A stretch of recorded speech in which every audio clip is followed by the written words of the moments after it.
podcast in the universe. Today we live in Denver, Colorado at GBL Studios with one of the hottest DJs slash moguls in the city, DJ Ktone, man. What's happening? What's happening? How you feeling?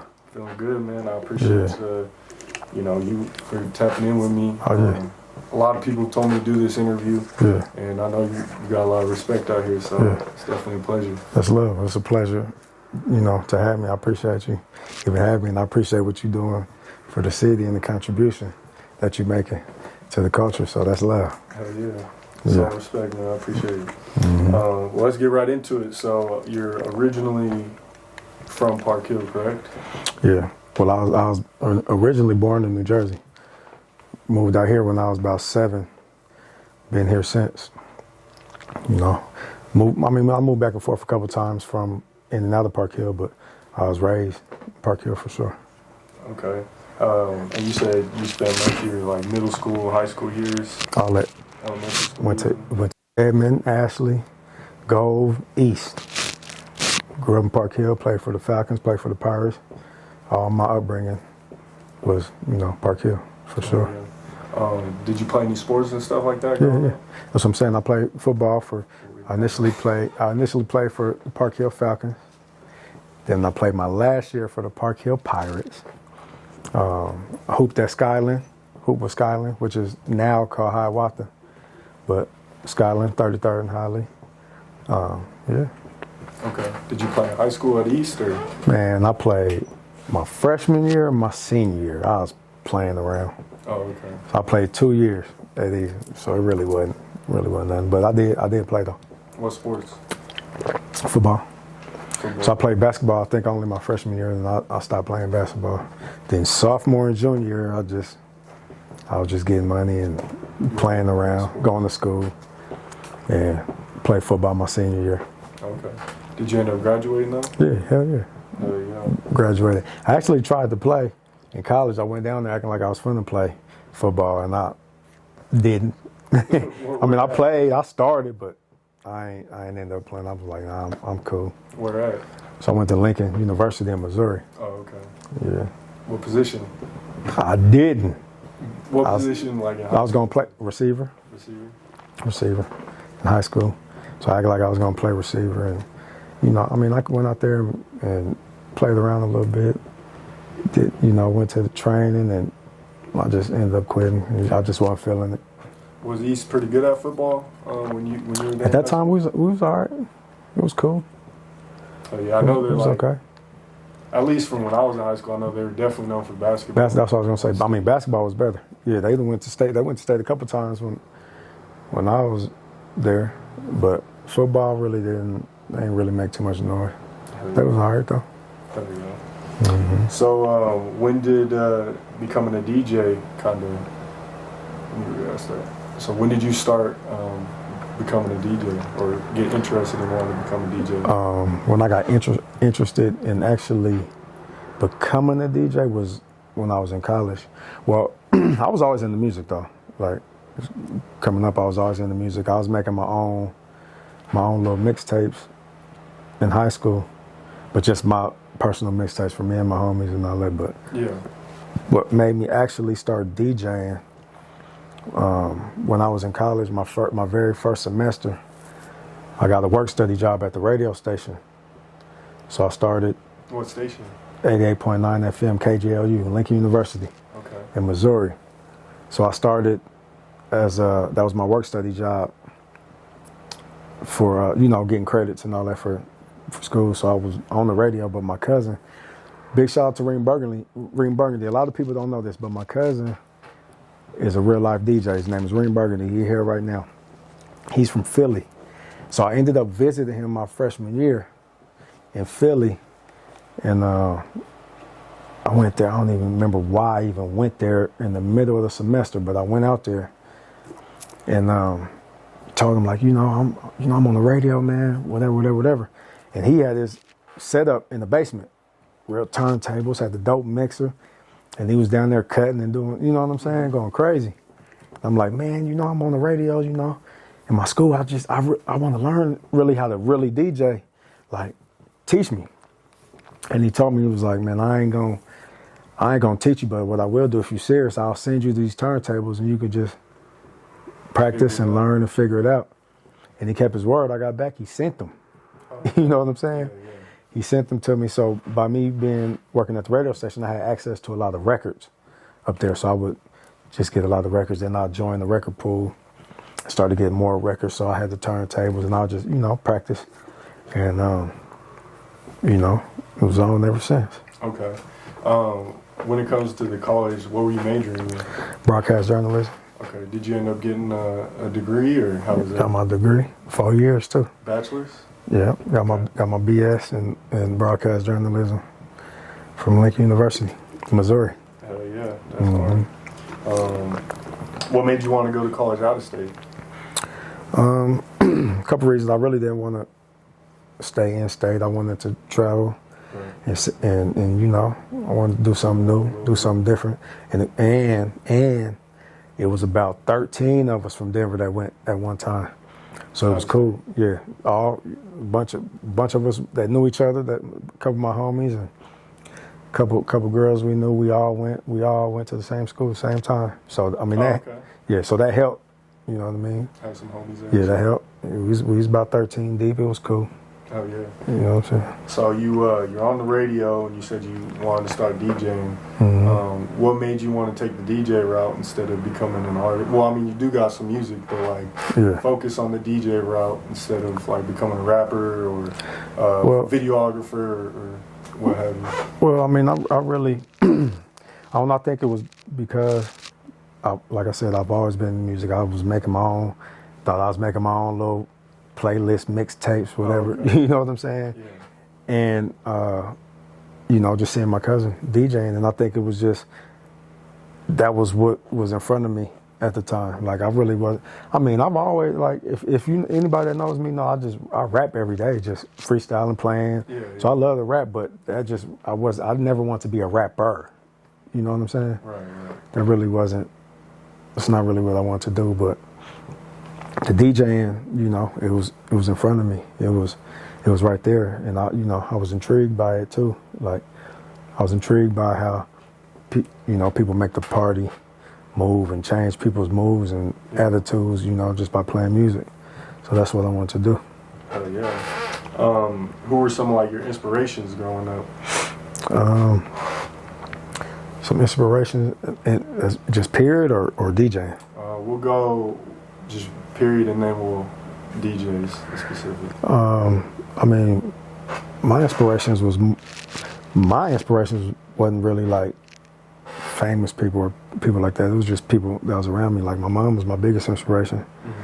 Mm-hmm. She inspired me. As hard as she worked and as much as she did.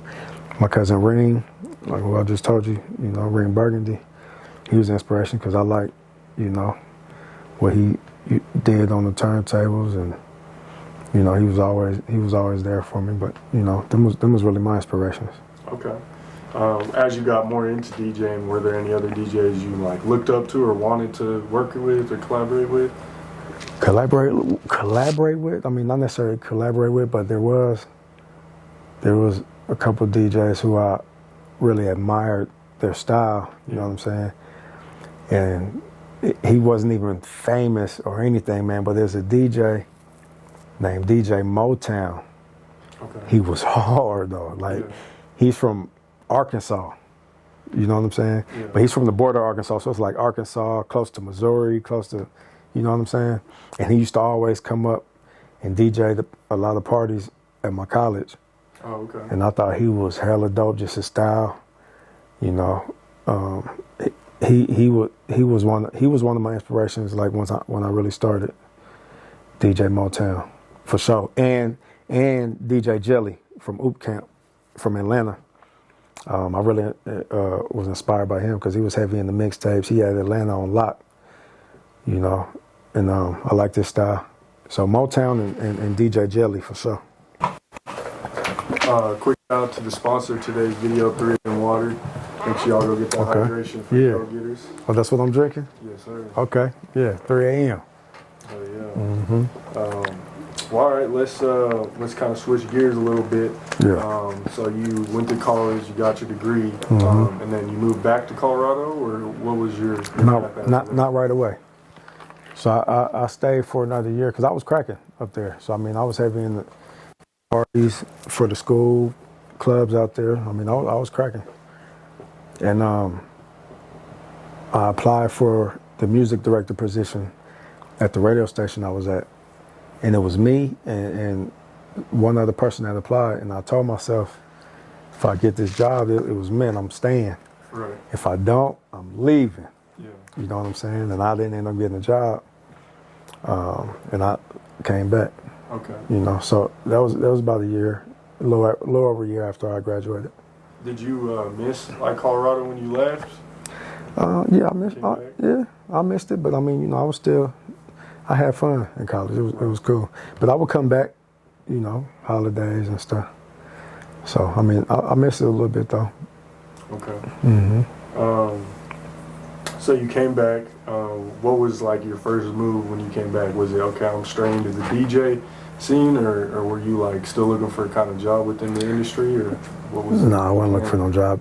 My plan was just to go hard on my brand. Branding was my plan.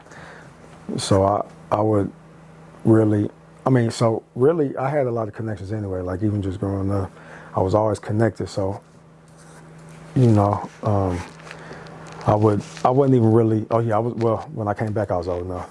But when I was coming back initially, when I was still in college back and forth, I wasn't even old enough to get in the club. So I would have to kind of, let me get in and get on. You know what I'm saying? Yeah. So I was always branding. So when I initially came back after school, I was just all branding, Ktone brand. That's what I was pushing. You know what I mean? And kind of get my name out there, and build my brand, build my buzz. You know what I'm saying? So that's really all it was branding myself. Okay. When would you say was the moment you feel like you started to get a lot of respect and notoriety in Colorado? I think I always had the respect, but the notoriety and people really, really kind of knowing my name and learning about me was around the time I started the birthday bash. Okay. Which is around 07. You know what I'm saying? 07. Yeah. And I was doing my own shows, my own parties, and I was bringing artists out. Mm-hmm. You know what I'm saying? And I think my buzz was really starting to kick up at that time. Okay. Mm-hmm. Hell yeah. What was the first annual B-Day Bash like? It was cool, man. So my first annual, I had Big Tuck from Dallas. Oh, yeah. He was hot at the time. He had the song "Not a Stain on Me." Yeah, man. He's actually big. Then I had DJ Drama. Oh, okay. So this was Friday, Saturday, Sunday. I had Big Tuck Friday. I had DJ Drama Saturday. And I had Kinfolk Kid Shine. I'm not sure if you remember who that is, but he had a big song called So Crispy. Oh, okay. Yeah. So Crispy. He had a song called Wow. But he was popping at the time. And I had him on Sunday. And that was the Sunday was kind of light. DJ Drama was popping. Yeah. You know what I mean? Big Tuck was cool. Drama was popping. The Sunday was light. But I think overall, you know, the weekend was a success. I really didn't, like going into it, I didn't think about, I'm going to do this every year. This is going to be annual. Right. I was just thinking about doing a birthday party because I ain't never really do birthday parties and all that. And I was like, I'm going to utilize my resources. I'm going to utilize my networking and do these parties and bring some, you know what I'm saying? Yeah. And that's really how I started, you know? How do you kind of put something like that together? Because, I mean, that must be tough, especially like booking major artists and DJs and stuff like that. So what kind of goes into the planning of these birthday bashes? I mean, you just got to, first of all, you got to kind of figure out your budget and you know, kind of work everything around it. That's what I do, kind of work everything around the budget. But so when I book artists and stuff though, I don't go through booking agents and all that type of stuff. All my stuff is built off of relationships. So every artist that you ever really seen at the bash or whatever is off of a relationship I built. Okay. So it's kind of easier to book that way or to get an artist right. to come, or you know what I'm saying. So that's kind of how my show, the birthday bash and all my shows go. It's all off of relationships. Okay. And I'm assuming you build those relationships through your DJing events and Just through clubs networks, and stuff. just moving around. I mean, I'm out the city a lot. I travel a lot. Right. Been traveling a lot. So just meeting artists along the way, different conferences, different cities, different retreats. You just meet people, meet artists. Some blow up and get super big. Some, you know what I'm saying? You never know who you meeting. Right. So that's how, just build your network.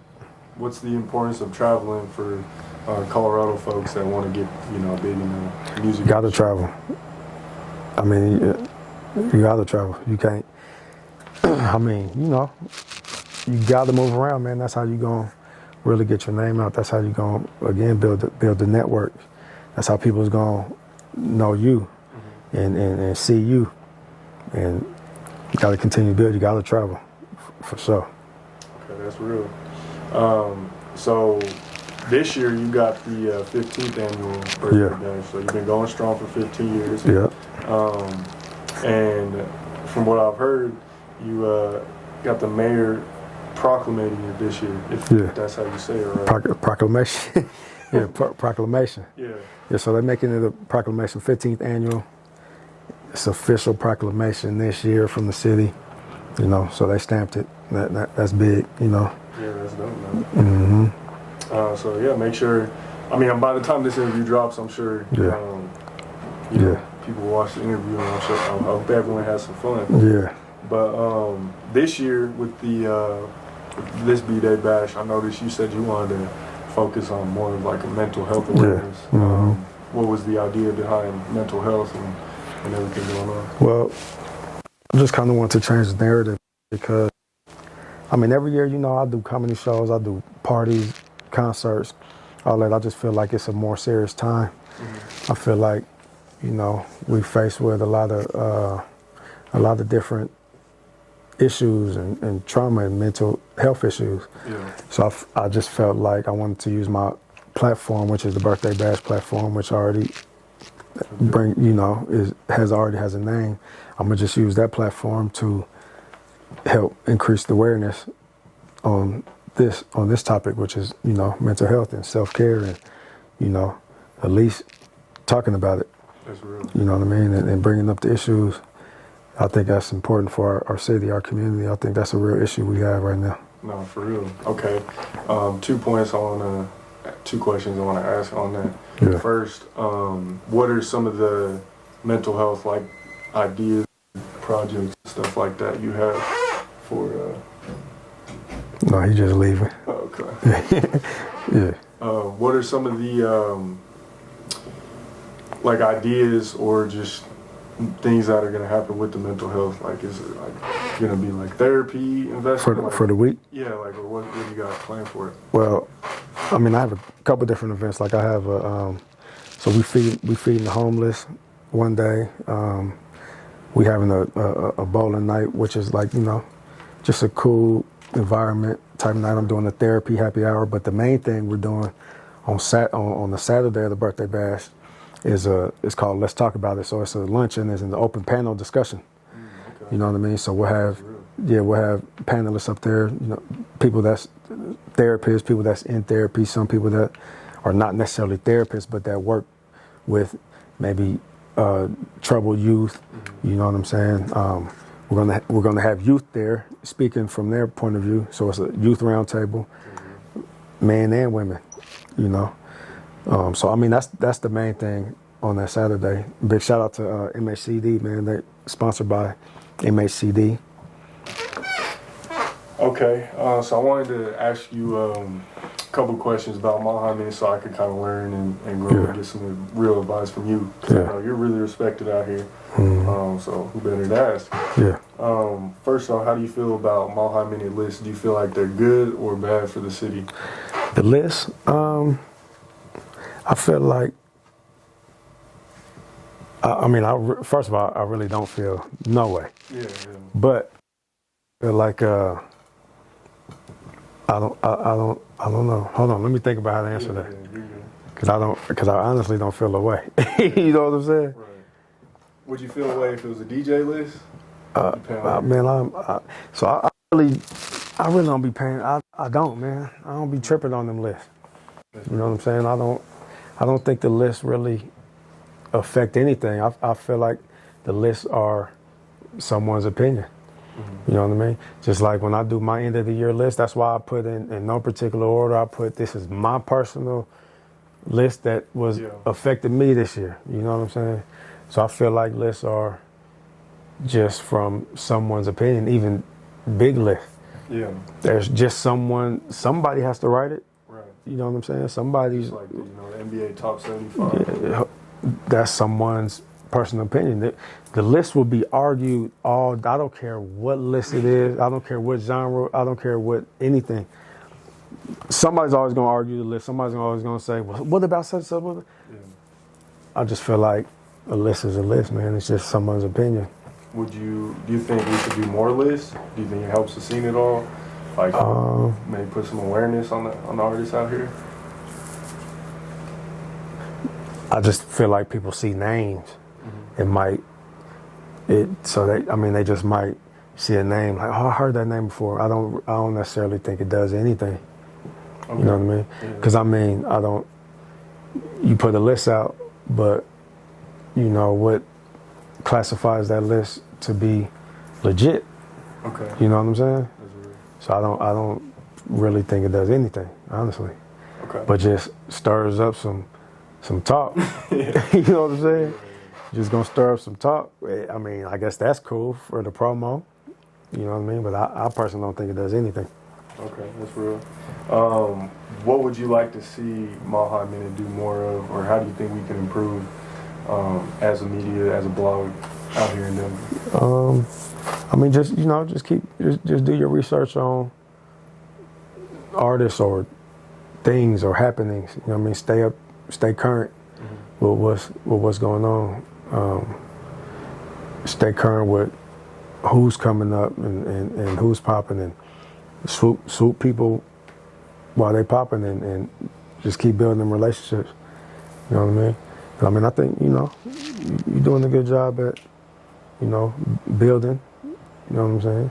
But just keep networking, or keep your network popping, because all it's really gonna take for you, that one good interview from that one good person that just pop. You just did the interview, but you established a relationship. They popping now, and you got that relationship, so you could always, and you never know who they can connect you with, because you establish a relationship.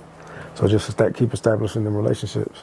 One piece of advice or two pieces of advice for anyone in Denver looking to become a DJ or a mogul in the city. So I got two. One is, whatever you want to do, whatever you envision yourself doing or really want to do something every day that relates to that craft.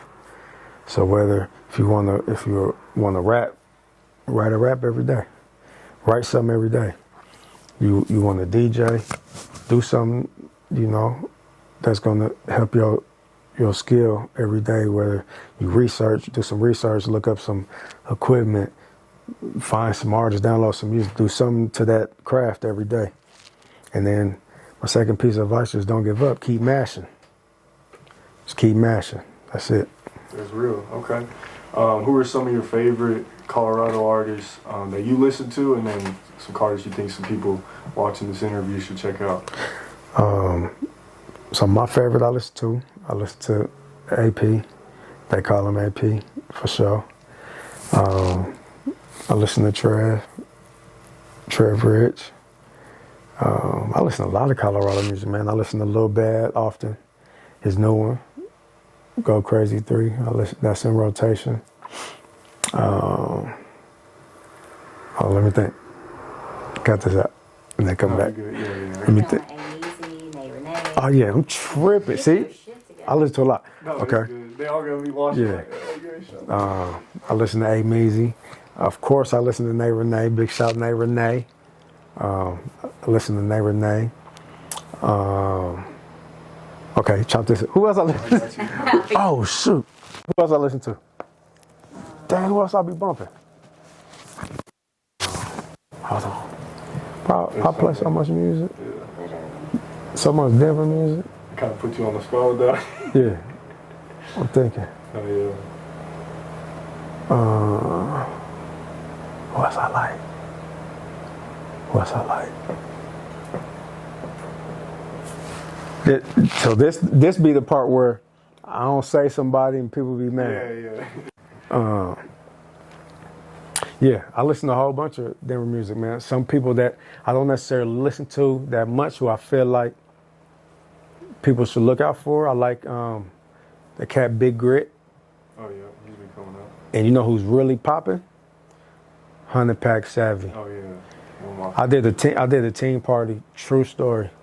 He was the only Denver artist who was besides big name. Right. They wanted 100 Pack Savvy.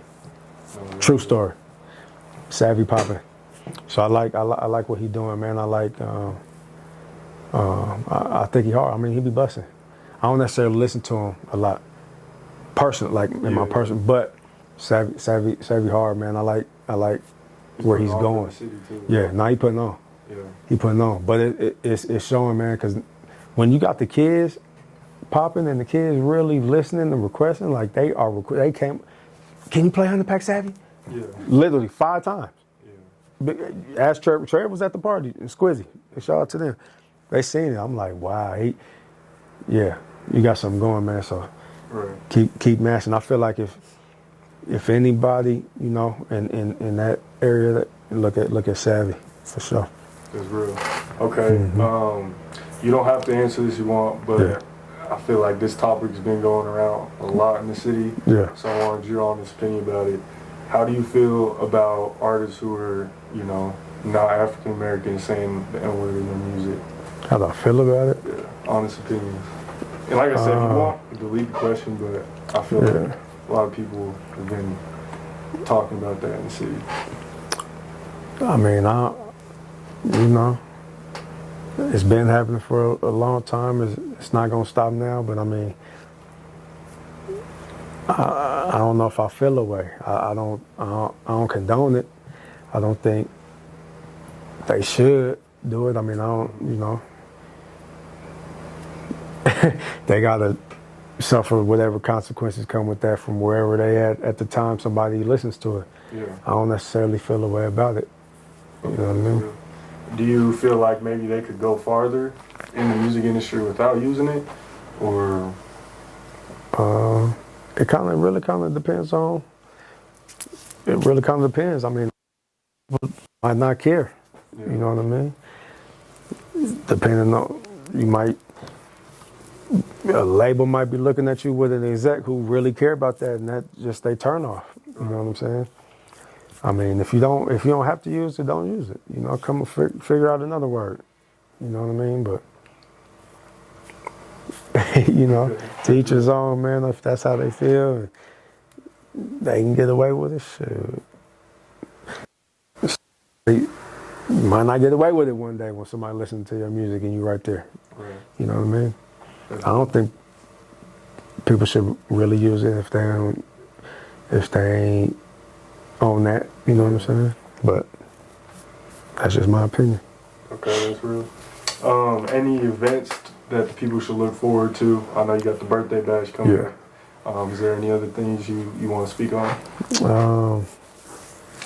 Any other events that's probably going to be after the bash? Yeah. And there's so many events going on. Off the top of my head, the Core DJ Retreat in Dallas in May. That's going to be big. That's always big. Be looking for the Ktone Cares Foundation block parties, summer block parties, the last Saturday every month in the summer. Those is big. And just look wherever I'm at DJ Ktone on IG. Just follow me. Wherever I'm at, that's where it's at. Okay, that's real. What does the future look like for DJ Ktone? Besides the events and stuff, what else?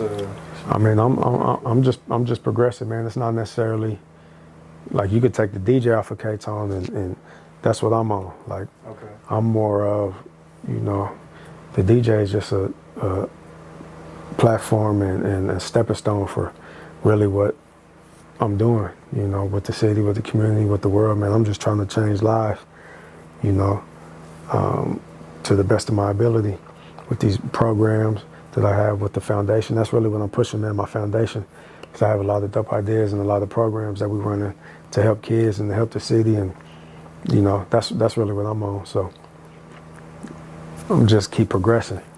Okay, that's real.